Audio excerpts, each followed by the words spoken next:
Musuh antena nak potong. Mai Saya nak bekerja tuition dia. Antena nak lihat. Kereta dia. Saya nak kerja.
halkan waa barxadda weyn xabsiga dhexe degmada Dinsoor isla markaana uu ka muuqdo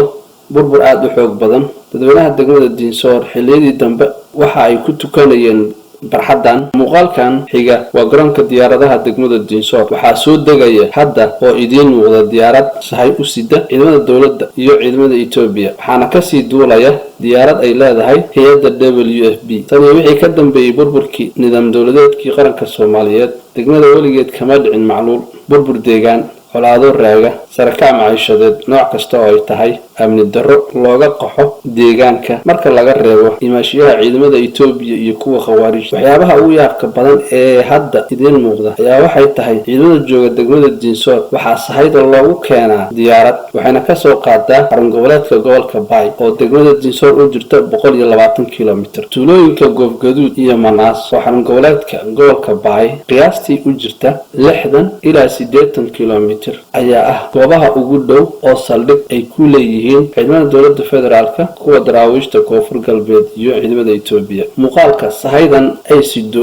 diyaaradda wuxuu sawir foolxun ka bixinayaa sida muuqata qaab difaaceedka iyo howlgallada guud ee ciidamada ajnabiga ee jooga dalka Soomaaliya ciidamada daraawiishta iyo kuwa militariga qaybahooda kala duwan waana mid si weyn u muujinaya nugayl isla markaana aan waafaqsanayn nidaamka rasmiga ah ee uu ciidan leeyahay ciidamada jooga degmada Dinsoor iyo kuwa jooga tuulada Manaas ee degmada Xawaalo Barbaar waxay awoodaan in ay isku furaan 40 kiiloomitir ee u dhaxeeya balse ma ahan mid la doonayo waana arrin u muuqata mashruuc dadweynaha Soomaaliyeed ee ku nool degmooyinka Dinsoor iyo Xawaalo Barbaar ayaa waxay ku tahay culays aad iyo aad u weyn waxaana soo wajaha inta badan sarakac maciishad caafimaad daro burbur dhaqaale mid amni taasoo ay ku jiraan in ka badan 8 sano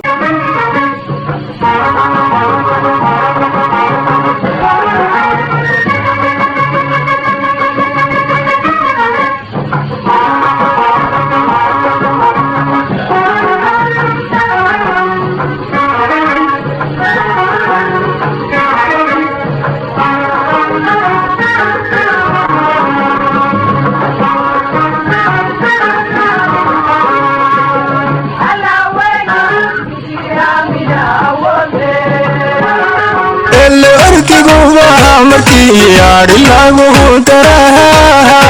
orta la hawaayo orod mooye henriya ayarugu matago helele arkigu waa markii yaari lagu daraha orta la hawaayo orod mooye henriya ayarugu matago اللي ومتكالا هالنتهنو بيهينياها ومسكيو علاذا مليه الكدحيقة باحيالي اللي ومتكالا هالنتهنو بيهينياها ومسكيو علاذا مليه الكدحيقة باحيالي